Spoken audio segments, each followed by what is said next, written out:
Oi, gente, tudo bem com vocês? Voltamos, hoje mais friozinho, e no vídeo de hoje a gente trouxe mais um episódio da nossa tag Por que Ler os Clássicos? Dessa vez, edição romance. Não o gênero literário romance, livros românticos, tá? Que tem como pauta principal o romance entre dois personagens do livro. Então, eu vou começar falando um pouquinho sobre a influência nos livros atuais e sobre a teoria. Vai ser bem resumido, assim, eu não vou falar explicadinho, porque a gente nem tem tempo para isso. Mas existe uma coisa chamada Jornada do Herói, que veio do Herói de Mil Faces, que é um livro teórico sobre como que se escreve um livro pautado no personagem masculino. E aí veio a estudante do Campbell, que é a Maureen Murdoch, e ela escreveu a Jornada da Heroína, porque ela percebeu que as histórias com mulheres como protagonistas eram muito diferentes das histórias que tinham os homens como protagonistas. Tem muito mais passos, então, separação de mãe e pai, afastamento do feminino, daí encontrar a deusa, tem muitas coisas a mais.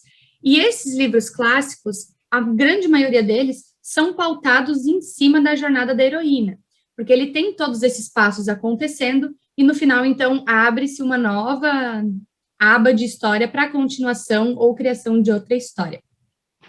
E isso é muito visto em basicamente todos os livros dessa época. Então, a gente vê que muitos livros daquela época eram pautados em cima da jornada da heroína. E eu vou começar falando um pouquinho sobre Orgulho e Preconceito, que eu acho que de todos aqui na nossa lista deve ser o mais famoso, né? Então, todo mundo conhece a história de Orgulho e Preconceito, que é aquele romance Gato e Rato, que era muito comum antigamente, né? Na época dos livros clássicos serem escritos. E por que a gente se sente tão identificado e tal? Porque, na verdade, a perseguição gato e rato, pela teoria, não é tida em relação ao relacionamento, em relação a ela mesma.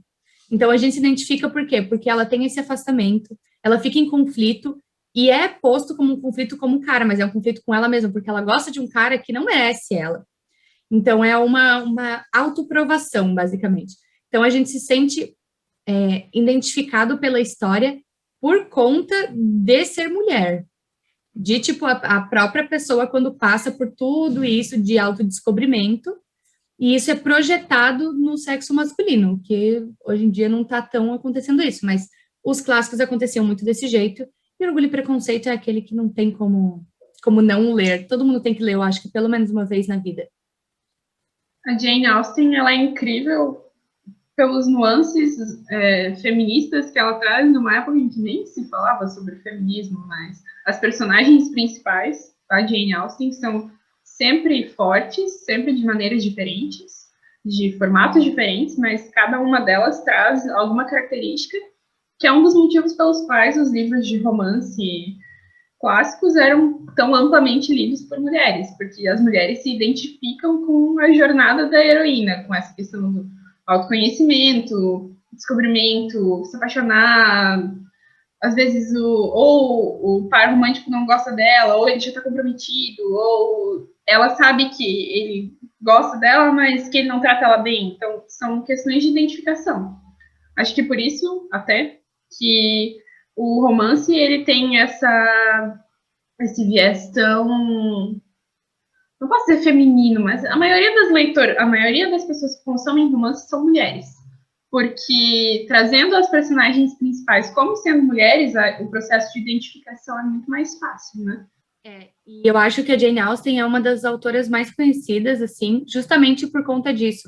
Ela escreveu, para quem não sabe, tá? Ela escreveu os livros dela, e quando eles eram publicados, era by a woman, e não tinha o nome dela. Foi colocado o nome dela depois que ela já estava morta, porque naquela época os livros por mulheres não eram publicados normalmente. Mas então, as pessoas não queriam muito ler livros sobre que mulheres tinham escrito, muito menos que eram livros sobre mulheres. Então, sempre foi publicado Written by a Woman, e depois que ela morreu, só ela ganhou notoriedade e foi colocado o nome dela nos livros. O segundo livro do nosso tópicozinho é O Morro dos Ventos Uivantes, que causa muita polêmica entre eu e a Maria, porque é um livro amado por muitos e odiado por muitos. É um dos livros clássicos também mais consumidos. E por que ele é tão problemático, né? Por conta do enredo, né, galera? Sim, é aquela coisa de um leve incesto com um cara... Incesto porque eles não são parentes, mas eles foram criados juntos, então fica um negócio meio perturbador. E aí tem toda a questão de que os dois personagens têm problemas psicológicos seríssimos, então eles só tratam um ao outro mal e, bem, enfim, eles se merecem, mas não ficam juntos. E é aquele negócio, meu anjo, ser humano perfeito, incrível, maravilhoso. E o que a gente pode tirar de conclusão desse livro? Que eles precisavam de um psicólogo. Passando para o próximo, nós temos Mulherzinhas, da Louisa May Alcott, que é assim, nossa, eu acho que ele é um queridinho para nós duas, assim. É um livro maravilhoso. Vou deixar a Maria falar sobre esse aqui. Mulherzinhas, para mim, é um livro que lembra Orgulho e Preconceito. Então, se você leu Orgulho e Preconceito e gostou de Orgulho e Preconceito, provavelmente você vai gostar de Mulherzinhas, pela questão da jornada da Jo, a Jo como escritora, como procurando o lugar dela no mundo, como sendo diferente das outras irmãs. Mas Mulherzinhas, eu acredito que seja um livro tão legal porque ele traz todas as nuances de todas as diferentes personagens femininas em um livro só, porque ele trata de irmãs que têm personalidades totalmente diferentes. E é um clássico gostoso, assim, é um clássico quentinho, é um clássico de tu ler para ficar feliz, apesar de acontecerem algumas coisas tristes no decurso do livro. Ele é um livro feliz, no geral, é um livro que eu associo com alegria. Sim, muito. Até porque nesse livro a gente tem 4 personagens principais, né, que são as 4 irmãs, e cada uma delas é muito diferente da outra, que é bem como a gente está acostumado, né? Tipo, na vida real, assim, porque geralmente em livros a coisa é extremamente pautada em, é família, todo mundo igual. Mas esse livro é muito interessante porque são 4 mulheres, as 4 aspiram coisas muito diferentes da vida, e é muito mais difícil para umas do que para outras alcançar esses objetivos, porque por conta de lá atrás não ter o feminismo em alta, né? E a Louisa May Alcott, ela trouxe esse tema com uma responsabilidade muito grande. E esse gancho, eu já puxo o próximo livro, que é o Anne de Green Gables. Esse é o livro que que eu associo à felicidade, à alegria, assim. Porque, bom, vocês já estão acostumados a me ouvir falar dessa porcaria desse livro, porque eu amo ele de paixão, amo a série inteira. E o legal é que ele é um romance também, mas ele foca bastante no crescimento pessoal da Anne, que é a personagem principal. É maravilhoso ver a, a autora também, a Lucy Montgomery, no caso, né? Ela também trazia muito esse negócio do feminismo, e a Anne é uma personagem muito à frente do seu tempo, que nem a Jo, no caso, mas é muito interessante ler essa perspectiva da Anne, porque ela ainda é criança no começo do livro. E aí, claro, tu vai acompanhando durante os livros o crescimento dela, daí ela se apaixonando, daí ela casando, daí não sei o quê. Mas é muito interessante ver que desde pequena ela já tinha esse pensamento muito à frente do seu tempo. E, nossa, é um livro assim que eu recomendo para todo mundo ler. Todo mundo deveria ler pelo menos uma vez na vida. A gente falou sobre a Jane Austen e falou sobre Orgulho e Preconceito, que com certeza é o livro mais conhecido, mas a Jane Austen ela tem várias nuances em vários livros diferentes. O meu livro favorito da Jane Austen não é Orgulho e Preconceito, é Razão e Sensibilidade. Eu gosto muito mais de Razão e Sensibilidade do que eu gosto de Orgulho e Preconceito. Mas eu acredito que a gente deve comentar também sobre o livro mais diferente dela dos outros, que é a Abadia de Northanger, porque ela debocha. Ela simplesmente debocha de todos os romances góticos clássicos que estavam acontecendo naquela época. E é uma crítica sutil, assim, suave. Jane era chique, né? Ela criticava dando tapa de luva, mas é um livro incrível.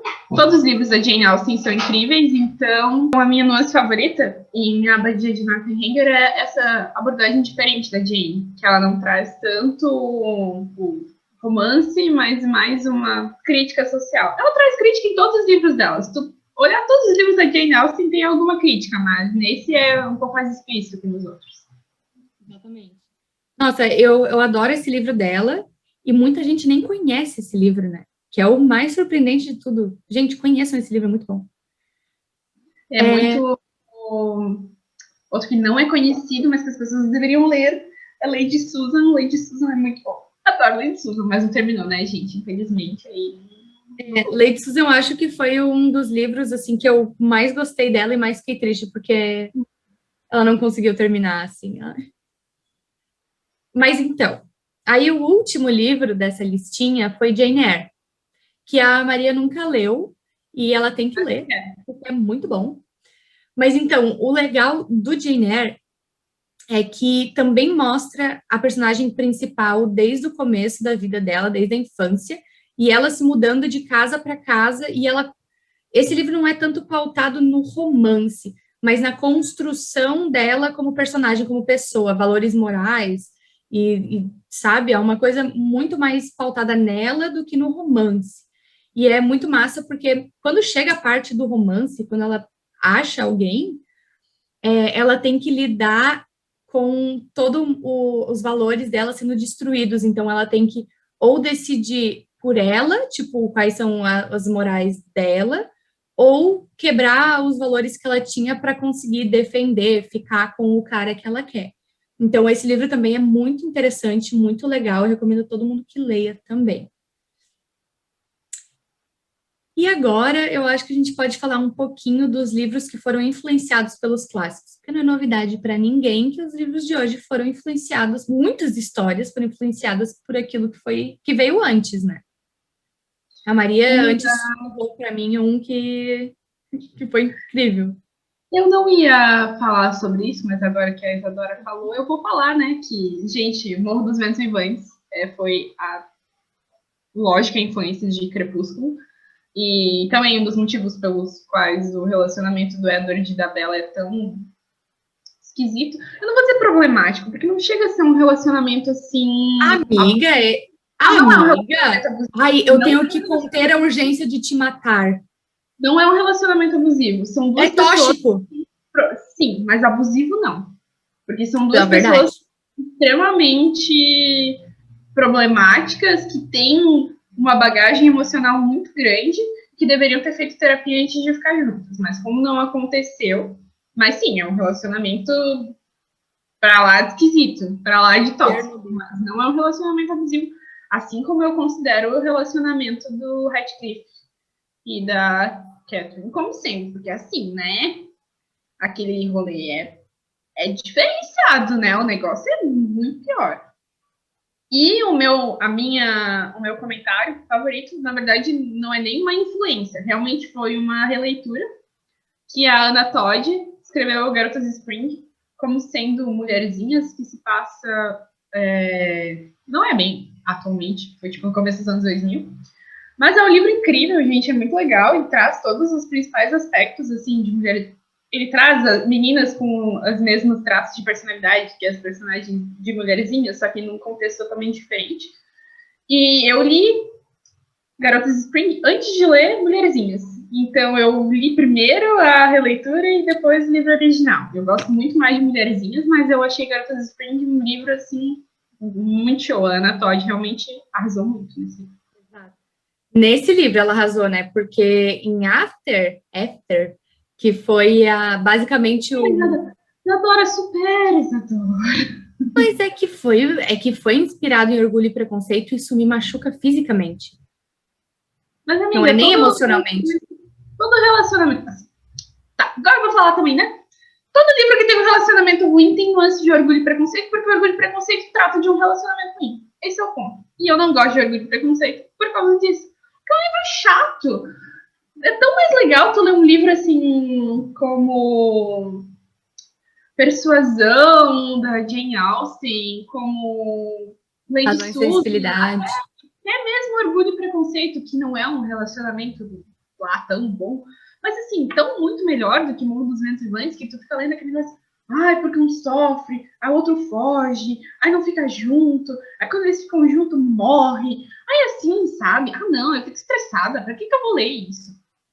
Então, tem muito essa nuance, é muito irritante. Agora, assim, eu falo para todas as meninas adolescentes que possam vir a ver este vídeo, não queiram um Darcy, um Harding, um qualquer porra que for, para tua vida, querida. Faz terapia. Faz terapia. O Edward precisa de terapia também. Só para todo mundo saber. Não queiram esses personagens bosta. Não queiram, por favor. Mas, polêmicos. Mas, assim, eu acho que tem muitos livros, até infantis, que são baseados nessas obras, principalmente em Anne de Green Gables. Tem muitos livros, tipo, hoje, infanto-juvenis, infantis, que foram baseados em Anne de Green Gables, que são maravilhosos, sabe? Que são crianças aprendendo como lidar com as coisas, como, sabe? Eu acho isso muito incrível. A influência dos clássicos nos livros atuais é muito importante. Pro ruim e pro bom. Às vezes tu se influencia num livro ruim e dá certo, fica um livro bom, mas às vezes tu se influencia num livro ruim e fica ruim. Né? Tipo, Desculpa, gente. Não é que é problemático. É problemático. Não leiam livros problemáticos. Gastem o tempo de vocês lendo livros legais. Ou leiam livros problemáticos, mas leiam sabendo que eles são problemáticos. Tipo, Minha Sombria Vanessa. Minha Sombria Vanessa, tu sabe desde a primeira frase que é um livro problemático. Inclusive, na contracapa está escrito, essa não é uma história de amor. Ela te avisa antes de tu ler. Aí tudo bem. Aí eu concordo. Eu vinha nota na capa, assim, no Morro dos Ventos Iguais. Essa não é uma história de amor. Aí ia ficar bom. Porque é um bom... Gente, o livro... Agora, né? Agora eu vou tagarelar sobre o Morro dos Ventos Iguais. É que, assim, eu não gosto do... Não é que, assim, o enredo eu não gosto. É que eu acho chato, eu acho arrastado. Porque é muito sofrimento, é tudo ruim, é tudo triste, é tudo gente chata, gente ruim. Mas o livro em si é muito bem escrito, muito bem escrito. E o ponto, assim, principal que eu mais gosto é da contextualização histórica. Assim, é um livro... Até porque, né, foi escrito... Então, ele é muito fiel ao contexto histórico. Que é diferente, assim, de tipo assim... Agora eu vou largar uma polêmica, assim. Ah, tu quer ler um romance de época, tu não vais ler Jane Austen, tu não vais ler As Irmãs Brontë, mas tu vai ler os Bridgertons. Aí tu fica achando que o jeito que é os Bridgertons era o jeito que acontecia naquela época. Que todo mundo se beija, todo mundo faz tudo que é possível. Sai de mão dada! Gente, pelo amor de Deus! Não podia! Para! Tá errado! Isso que eu nem vou entrar no tópico mais sensível, que é a questão da depilação, que daí isso aí vai só ladeira abaixo, mas enfim. Eu acho que é muito mais válido, assim, eu adoro romances de época, eu gosto de ler os Bridgertons. Não me levem a mal, eu gosto dos Bridgertons, eu gostei dos livros. O ponto é, então veja de onde ele vem. Descubra de onde ele vem, como realmente era, de onde vêm essas adaptações de hoje em dia. Por que Perdida, da Karina Risse, é um livro tão legal, entendeu? Exatamente, era o que eu ia falar agora. Perdida, da Karina Risse, é um livro que traz esse tema com muita responsabilidade, e ela deixa muito claro, ela falou em uma imprensa, uma coletiva, assim, que ela não colocou o tema escravidão porque não era o que ela queria trazer, mas era exatamente a mesma coisa. Não podia... Gente, mostrar o tornozelo, mulher usar calça, andar de mão dada, se beijar na rua. Cara, não! Tu era queimada, sabe? Tu era expulsa, tu era... Não é assim que funciona. Então, cuidado com os livros atuais que se dizem clássicos, se dizem, tipo, livros de época. Não são. Cuidado quando vocês forem ler essas bostas, hein? Pelo amor de Jesus. Ai. Terminamos estressado esse vídeo. Estressado. Não, gente, mas não é uma total crítica, assim. Tem a sua... É válida, é uma leitura válida. Tanto eu quanto a Isadora lemos os Bridgertons. Eu não li todos os livros ainda, mas eu adorei, gente. Eu gosto muito, achei legal, achei uma proposta legal, só que tem que ler consciente. Eu acho que esse é o ponto. Quando tu pega qualquer livro, porque assim, né, a gente associa muito livro a ler algo para se divertir, para parar de pensar, para tipo assim, só seguir assim. Mas, gente, a leitura, se ela faz parte da nossa vida, ela faz parte do contexto em que tu estás vivendo, então tu precisa analisar o contexto do livro também. Assim, não só ler por ler. Se tu quer só ler por ler, tudo bem, tudo certo, mas quão mais produtiva é uma leitura quando tu faz uma análise de todo o que está acontecendo, todo ao redor. Todo... Enfim, vou finalizar esse vídeo, que a Isadora está estressada, então eu vou terminar aqui dizendo para vocês curtirem, compartilharem esse vídeo, dizer para vocês não brigarem com a gente gosta de Bridgertons, eu não gosto de Morro dos Ventos Vivantes mesmo, se quem quiser me xingar nos comentários pode xingar, porque eu não tô nem aí. E mandem esse vídeo para pessoas que leem clássicos, mandem esse vídeo para pessoas que leem os Bridgertons, para dizer assim, gente, vamos ler Jane Austen também, é tão legal, e tu já tá num estilo literário, então vai agregar muito para ti, assim, apesar da barreira da linguagem, que eu nem acho tão grande assim, quando tu pensa em Jane Austen, é uma leitura legal, produtiva e válida, então leiam clássicos, os clássicos são tão legais. É isso. Gente, obrigada por ter assistido. Agora eu tô tentando me acalmar aqui. Depois dessa gravação, a Maria vai me ouvir esbravejando um pouco, talvez. Obrigada, um beijo e tchau.